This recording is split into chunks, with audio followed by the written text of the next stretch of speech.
je voudrais juste reprendre les mots du juge Durand hier pour vous redire, vraiment, vous êtes des gens bien. Merci. Merci. Céline Mons pour le discours de clôture des Assises. Bien, eh bien, nous voilà à la fin de 3 jours, 2 jours et demi, d'intenses travaux de réflexion et d'échange. L'intérêt porté au thème, la qualité des interventions, le sens donné à chacune des journées ont été, je le souhaite, à la hauteur de vos attentes. Je tiens à remercier tout particulièrement les intervenants pour leurs exposés d'une très haute qualité qui ont animé ces Assises 2025. L'injonction paradoxale est un conflit entre des injonctions contradictoires, parfois conscientes, d'autres pas. Elle pourrait se définir comme une situation dans laquelle on vous demande quelque chose en vous donnant des informations qui se contredisent et s'opposent.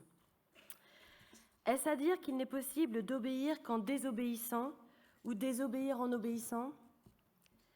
Je citerai ici Boris Cyrulnik, présent à nos Assises de Tours en 2024.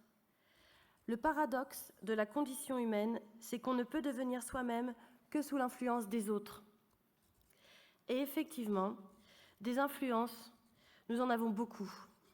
Nous l'avons entendu, vécu, pendant ces 3 jours, face à l'essoufflement de notre dispositif. Il nous faut repenser les fondements même de nos organisations pour une protection de l'enfance plus juste. Les disparités sur les différents territoires ont des conséquences certaines sur la manière d'exercer nos missions. Les politiques publiques donnent parfois l'impression d'une incohérence fortement dommageable quant à la question de la responsabilité en protection de l'enfance. Elle est au cœur des questionnements des professionnels et fait partie des enjeux de l'accompagnement des enfants et de leurs familles. Notre secteur est par définition multisectoriel et pluridisciplinaire. Rendre les frontières plus poreuses entre secteurs d'activité, mais aussi entre tarificateurs, aiderait considérablement à la fluidité des parcours et à l'évitement des ruptures.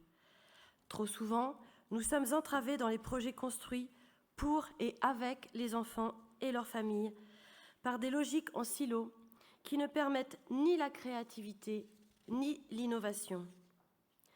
Une pénurie de professionnels, des mesures non exécutées, faute de place, des moyens qui ne sont pas à la hauteur des besoins des enfants et adolescents laissés sans solution. À intervalles réguliers, les travaux menés sur la protection de l'enfance révèlent la dégradation de cette politique publique. Combien de cris d'alerte faudra-t-il? Et j'ai envie de rajouter combien de rapports.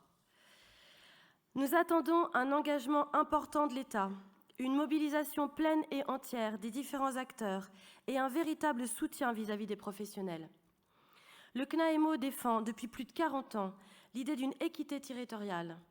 Il prône une protection de l'enfance identique sur le territoire national.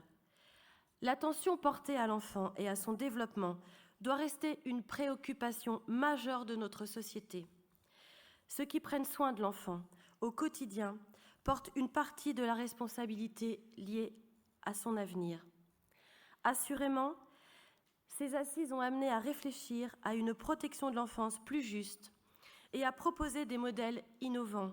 Ce qui nous lie indéfectiblement, c'est l'intérêt supérieur de l'enfant, de tous les enfants, ainsi que le respect de leurs besoins fondamentaux. Alors merci à tous pour votre présence, votre participation, votre engagement. Et comme je l'ai dit tout à l'heure, rendez-vous l'année prochaine à Marseille autour d'un sujet sociétal extrêmement préoccupant, la prostitution des mineurs. Merci à tous. Merci Céline.